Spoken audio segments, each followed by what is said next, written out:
beberapa keterangan yang dijelaskan oleh pengikut masing-masing mazhab. Apakah mazhab itu memang betul mengikuti atau mengqadha salat tersebut? Berpendapat seperti itu tentang qadha salat. Saya ambilkan hanya 2 ulama setiap masing-masing mazhab. Ya, hanya 2 ulama saja setiap masing-masing mazhab. Di dalam mazhab Hanafi atau Hanafiyah, pengikut mazhab Hanafi,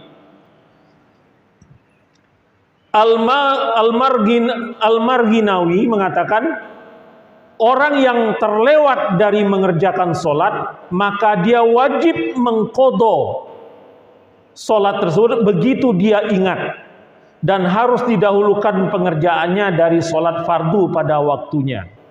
Ya, jadi Al-Marghinawi itu wafat tahun 593 Hijriah. Berarti ini abad ke-6, ya, abad ke-6. Orang yang terlewat mengerjakan sholat, maka dia wajib mengqadha sholatnya begitu dia ingat. Bahkan itu lebih didahulukan daripada sholat wajib pada saat itu. Kemudian Ibnu Najim wafat tahun 970 Hijriah, bahwa setiap sholat yang terlewat dari waktunya setelah pasti kewajibannya, maka wajib untuk diqadha. Baik meninggalkannya dengan sengaja, terlupa, atau tertidur. Baik jumlah sholat yang ditinggalkan itu banyak atau sedikit. Ini jelas gamblang. Beliau mengatakan bahwa setiap sholat yang tertinggal, yang terlewat waktunya setelah pasti kewajibannya, maka wajib bagi dia untuk mengqadha. Baik yang ditinggalkan itu secara sengaja, terlupa, atau tertidur. Baik jumlah sholatnya banyak ataupun jumlah sholatnya sedikit. Mau 10 sholat yang tertinggal, mau 100 sholat yang tertinggal, mau 1000 sholat yang tertinggal, maka dia tetap wajib untuk mengqadhanya. Ini di dalam mazhab Hanafi atau Hanafiyah. Kemudian kita lihat ulama dari mazhab Maliki atau Malikiyah. Ya. Ibnu Abdil Bar wafat tahun 463 Hijriah, abad ke-5 Hijriah. Orang yang lupa mengerjakan sholat wajib atau tertidur, maka wajib atasnya untuk mengerjakan sholat begitu dia ingat.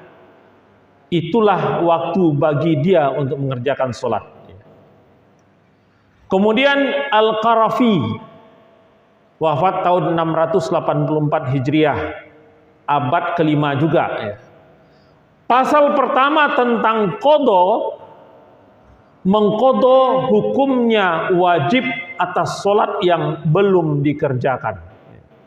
Jadi yang paling utama pembicaraan tentang qadha, maka yang utama itu adalah mengerjakan, hukumnya wajib untuk mengerjakan qadha untuk sholat-sholat yang tertinggal. Kemudian Ibnu Juzai Al-Kalbi, ini ulama abad ke-8, ya, wafat tahun 741 Hijriah. Qadha adalah mengerjakan sholat setelah lewat waktunya, dan hukumnya wajib baik bagi orang yang tertidur, terlupa, atau sengaja. Baik orang yang tertidur, terlupa, atau sengaja meninggalkan sholat. Jadi nggak ada masalah. Ya. Dalam arti kata bukan tidak ada masalah, ya bermasalah. Ya. Tetapi apakah itu ditinggalkan secara tidak sengaja atau sengaja, maka sholat itu tetap harus diqadha. Tidak hilang kewajiban sholat itu. Tidak hilang kewajiban untuk membayar sholat itu. Nah, ini di dalam mazhab Maliki atau Malikiyah. Ya. Jadi semua ulama di dalam mazhab itu menyatakan hal yang sama. Nah, di dalam mazhab Syafi'i atau Syafi'iyah, ya, ini yang di Indonesia banyak, ya, pengikut dari mazhab Syafi'i. Asy-Syairazi, ya, itu ulama abad kelima, ya, 476 Hijriah wafatnya. Orang yang wajib mengerjakan sholat namun belum mengerjakannya hingga lewat waktunya, maka wajiblah atasnya untuk mengqadanya.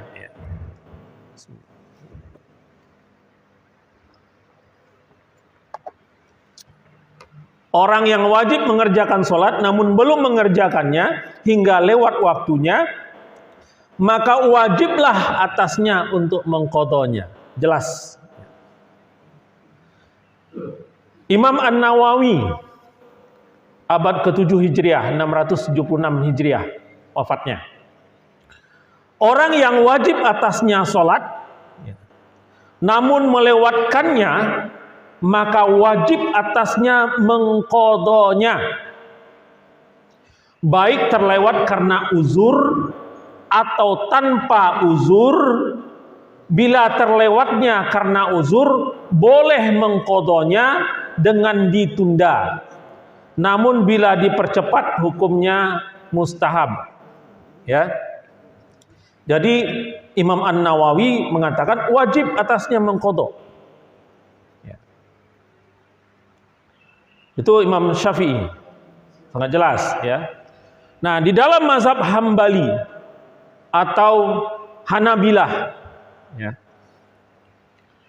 ulama Hanabilah mengatakan, Ibnu Qudamah, salah satu ulama dari mazhab Hambali, hidup tahun atau abad ke-7, 620 Hijriah wafatnya. Bila sholat yang ditinggalkannya terlalu banyak, maka wajib menyibukkan dirinya untuk mengqadanya selama tidak menjadi masyaqqah pada tubuh atau hartanya. Masyaqqah itu sesuatu yang sangat memberatkan, bisa menyebabkan dia sakit, misalnya mengerjakan sholat 100 rakaat satu hari atau 200 rakaat satu hari, gitu kan. Untuk membayar qadha sholat itu, maka harus direm. Tapi kalau dia kuat, maka lebih baik mengerjakannya itu pada satu saat tertentu, ya. Dikumpulkan, dibayar sekaligus, gitu. Al-Mardawi, ulama Al-Mardawi abad ke-9 Hijriah, ya, 885 Hijriah, orang yang terlewat mengerjakan sholat, maka wajib atasnya untuk mengqadanya saat itu juga. Jadi kalau dia terlewat sholatnya, maka wajib dia mengqadha, nggak ditunda-tunda mengqadanya, nggak ditunda-tunda mengqadanya. Bahkan Ibnu Taimiyah sendiri, ya, ulama abad ke-8, 728 Hijriah, bila sholat yang terlewat itu banyak jumlahnya, maka wajib atasnya untuk mengqadanya selama tidak memberatkan baik bagi dirinya, keluarganya, atau hartanya. Ini Ibnu Taimiyah menjelaskan juga secara gamblang bahwa wajib atasnya untuk mengqadanya, baik selama tidak memberatkan bagi dirinya, keluarganya, atau hartanya. Dari kalimat ini jelas terlihat bahwa yang dimaksud adalah sholat yang diqadha yang ditinggalkan banyak, ya. Kenapa? Karena dikhawatirkan menyebabkan memberatkan bagi dirinya, keluarganya, dan atau hartanya. Untuk mengqadhanya sesegera mungkin, ya. Kemudian Ibnu Qayyim al-Jauziyah. Ibnu Qayyim al-Jauziyah ini adalah murid daripada Ibnu Taimiyah, ya. Juga pada abad ke-8.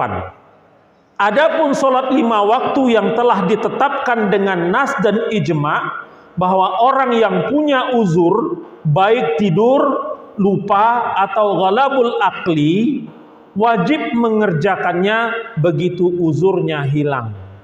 Ya. Adapun sholat 5 waktu yang telah ditetapkan dengan nas dan ijma, bahwa orang yang punya uzur, baik tidur, lupa, atau ghalabul akli, wajib mengerjakannya begitu uzurnya hilang. Ini jelas. Masih tetap wajib, walaupun pada saat itu dia tidak bisa mengerjakan sholatnya. Ini adalah pendapat yang dianut oleh masing-masing mazhab, dan semua mazhab. Jadi udah nggak punya peluang, Pak, ya. Di dalam Ahlus Sunnah wal Jamaah udah nggak punya peluang untuk mengatakan bahwa sholat yang tertinggal itu nggak perlu diqadha. Ahlus Sunnah wal Jamaah menjelaskan keempat imam di dalam Ahlus Sunnah wal Jamaah mengatakan adalah wajib untuk mengqadhanya semua sholat yang tertinggal. Nah, di sini saya bawakan satu lagi pendapat yang agak berbeda, ya, tetapi ini bukan dari keempat imam mazhab, yaitu dari Ibnu Hazm. Ya, Ibnu Hazm itu beliau ini adalah ulama abad ke-5 Hijriah. Orang yang sengaja meninggalkan sholat hingga keluar dari waktunya, maka tidak dihitung qadhanya selamanya. Maka dia memperbanyak amal kebajikan dan sholat sunnah untuk meringankan timbangan amal buruknya di hari kiamat. Lalu dia bertobat dan meminta ampun kepada Allah Subhanahu wa ta'ala.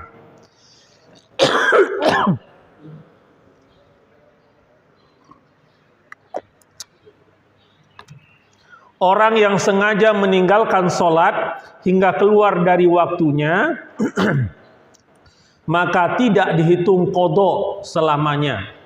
Jadi kalaupun dia mengatakan dibayar qadhanya, tidak akan dihitung, kata beliau.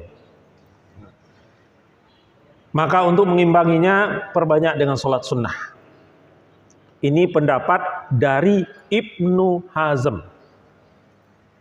Pertanyaan saya, ini pendapat lebih ringan atau lebih berat? Hah? Lebih ringan? Lebih berat? Nah, ini lebih ringan atau lebih berat?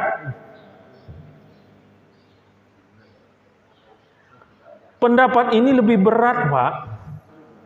Bukan lebih ringan. Pendapat ini mengatakan kalau sudah terlewat waktunya, mau diqadha berapapun tidak akan bisa. Pertanggungjawabkan saja nanti di yaumil akhir. Itu loh maksud daripada ayat ini, daripada pendapat ini, pendapat Ibnu Hazm ini. Mau dibayar berapapun nggak akan bisa, tinggal pertanggungjawabkan sajalah. Untuk menolong itu mungkin baik-baiknya perbanyak sholat sunat. Sesuatu yang tidak seimbang antara sholat sunat dan sholat wajib itu nggak seimbang. Makanya di dalam pendapat yang awal kita sebutkan bahwa nggak bisa dibayar kecuali dibayarnya oleh sholat itu sendiri. Kalau perbandingannya adalah seperti Bukit Uhud dengan seberat gelas gitu kan, nggak seimbang. Kenapa? Karena sholat itu adalah suatu tiang agama, suatu kewajiban yang datangnya langsung dari Allah, tidak melalui malaikat Jibril. Perintah sholat itu tidak melalui malaikat Jibril. Bahkan sholat itu pun, ini sholat ya, bukan sholat wajib saya bilang ya. Sholat itu adalah suatu perintah dari Allah yang dilakukan bahkan sebelum Rasulullah Isra dan Mi'raj. Sholat tahajud itu adalah sholat yang dilakukan oleh Rasulullah sebelum sholat perintah sholat datang, sholat wajib datang. Jadi sholat itu pun sudah ada sebelum Isra dan Mi'raj. Dan ini merupakan risalah dari nabi-nabi sebelumnya. Nabi-nabi yang lain juga melakukan sholat. Sedemikian pentingnya nilai sholat ini. Jadi kalau hadis ini dianggap seperti lebih ringan, enggak. Ini lebih berat justru. Justru yang lebih ringan itu adalah 4 mazhab tadi. Mengatakan bahwa masih memungkinkan untuk bayar. Bayar pada waktu masih hidup. Kalau enggak, nanti pertanggungjawabkanlah nanti di yaumil akhir. Pak, pertanyaan yang pertama, yang dihisab pertama itu apa? Sholat. Kalau sholatnya enggak lolos, apakah yang lain-lain itu diperhitungkan? Enggak. Kemudian ada lagi pendapat mengatakan bahwa sholat sunat itu adalah untuk mengurangi atau mengimbangi, membayar atau mengimbangi kekurangan-kekurangan sholat wajib. Pernah dengar ya? Hadisnya seperti itu. Yang dimaksud itu adalah untuk mengurangi atau membayar kekurangan-kekurangan atau mengimbangi kekurangan-kekurangan pada saat kita melaksanakan sholat wajib. Misalnya sholat wajib kita tidak sempurna. Sholat wajib kita tidak sempurna. Apalah ya, lupa rakaatnya kah, atau lupa tasyahudnya kah, atau lupa yang lain-lain kecuali yang fardu ya. Maka itu bisa ditutupi oleh sholat sunat. Jadi keterangan yang menyebutkan bahwa sholat sunat itu untuk menutupi kekurangan sholat wajib, itu bukan berarti menggantikan sholat wajib. Bukan. Sholat sunat tidak bisa menggantikan sholat wajib. Hanya sholat sunat bisa mengurangi atau menutup kekurangan-kekurangan di dalam sholat wajib. Itu sebabnya hisab yang pertama itu adalah sholat. Kalau lolos sholatnya, maka selesai semua persoalan. Ya. Tapi kalau sholatnya masih ada yang kurang, tidak sempurna, maka lihat sholat sunatnya untuk menutupi kekurangan ini. Tapi bukan untuk menggantikan, menutupi kekurangan sholat kita. Kita sholat fardu itu Pak, banyak kekurangannya. Ada di antara kita yang bacaannya belum baik, Al-Fatihahnya masih repot. Ya. Ayatnya, membaca ayatnya yang panjang dipendekkan, yang pendek dipanjangkan, yang dengung tidak didengungkan. Itu kekurangan. Maka itulah yang ditutup oleh sholat sunnah. Sehingga sholat yang dilakukan itu menjadi sempurna. Bapak yang dimuliakan oleh Allah, selesai sholat Pak, kita disuruh berzikir, iya kan? Yang kita disuruh berzikir tuh kita bacanya apa?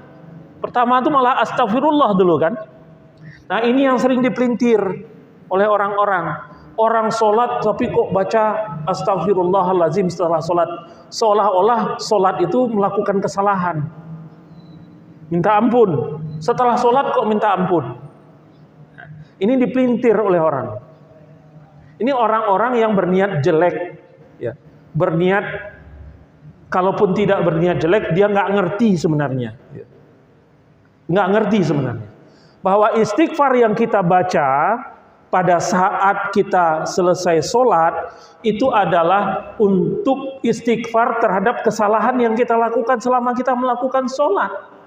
Banyak kesalahan kita, banyak kekurangan-kekurangan kita untuk pada saat melakukan sholat, dan itu kita tutup dengan istighfar, minta ampun atas kekurangan-kekurangan kita. Nggak ada orang yang sholatnya sempurna.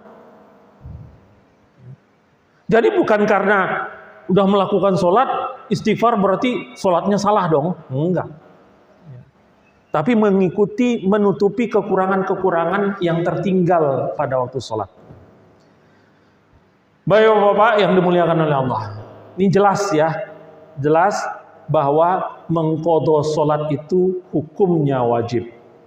Kemudian cuma melaksanakannya mereka para imam mazhab yang berbeda-beda.